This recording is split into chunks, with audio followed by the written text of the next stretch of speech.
ایک دن ایک غریب بوڑھی عورت آپ کی خدمت میں حاضر ہوئی اور رو رو کر عرض کرنے لگی، میں بیوہ ہوں، میری 3 جوان بیٹیاں ہیں، آپ دعا فرما دیں کہ ان کی شادی کا بندوبست ہو جائے۔ بوڑھی عورت کا سوال سن کر بابا فرید نے اپنے خادم سے فرمایا، آج جس قدر نظریں آئی ہوں وہ اس خاتون کے حوالے کر دو۔ خادم نے شرمسار ہو کر سر جھکا لیا، سیدی آج تو کوئی بھی نظر لے کر حاضر نہیں ہوا۔ حضرت بابا فرید کچھ دیر سوچتے رہے، اس دوران وہ بوڑھی عورت گریہ زاری کرنے لگی، میں نے تو آپ کی سخاوت کے بڑے چرچے سنے تھے، اب میں کہاں جاؤں، آپ کے سوا میرا کوئی سہارا نہیں۔ سہارا تو اللہ کا ہوتا ہے۔ حضرت بابا فرید کی مجبوریوں کو نہ سمجھ سکی اور ایک ہی ضد کرتی رہی، اس کی بیٹیوں کی شادی کا انتظام ہو جائے۔ آخر بابا فرید نے مجبور ہو کر فرمایا، بی بی مٹی کا ایک ڈھیلا اٹھا لاؤ۔ عورت نے حیران ہو کر بابا فرید کی طرف دیکھا اور بادل نخواستہ خانقاہ سے باہر جا کر مٹی کا ڈھیلا اٹھا لائی۔ حضرت بابا فرید نے با آواز بلند 3 مرتبہ سورۃ اخلاص پڑھی اور مٹی کے ڈھیلے پر دم کر دیا۔ اہل مجالس حیران رہ گئے، دیکھتے ہی دیکھتے مٹی کا وہ حقیر ٹکڑا سونے کی ڈلی میں تبدیل ہو گیا۔ تمہاری بیٹیوں کی شادی کے لیے یہ کافی رہے گا، حضرت بابا فرید نے سونے کا ٹکڑا عورت کی طرف بڑھاتے ہوئے فرمایا۔ ہاں یہ بہت ہے۔ عورت نے گھبرا کر سونے کا ٹکڑا لے لیا اور کہتی ہوئی خانقاہ سے چلی گئی، خدا تمہارا بھلا کرے، میری مشکل آسان ہو گئی۔ گھر پہنچ کر عورت کی نیت بدل گئی، سونا بنانے کا نسخہ اس کے ہاتھ آ گیا تھا۔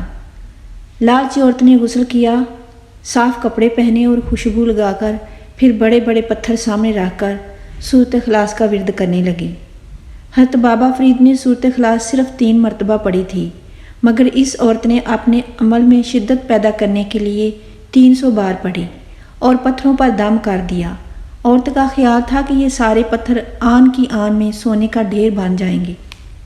بار بار دم کرنے کے باوجود پتھروں میں کوئی تبدیلی نہیں آئی۔ وہ لالچی عورت 3 دن تک مسلسل یہی عمل کرتی رہی اور پتھروں پر پھونکتی رہی۔ پھر جب وہ پتھر سونے میں تبدیل نہ ہو سکے تو مجبوراً حضرت بابا فرید کی خدمت میں حاضر ہو کر عرض کرنے لگی، آپ نے غسل کیا اور نہ خوشبو لگائی، بس 3 بار سورۃ اخلاص پڑھی اور مٹی سونا بن گئی۔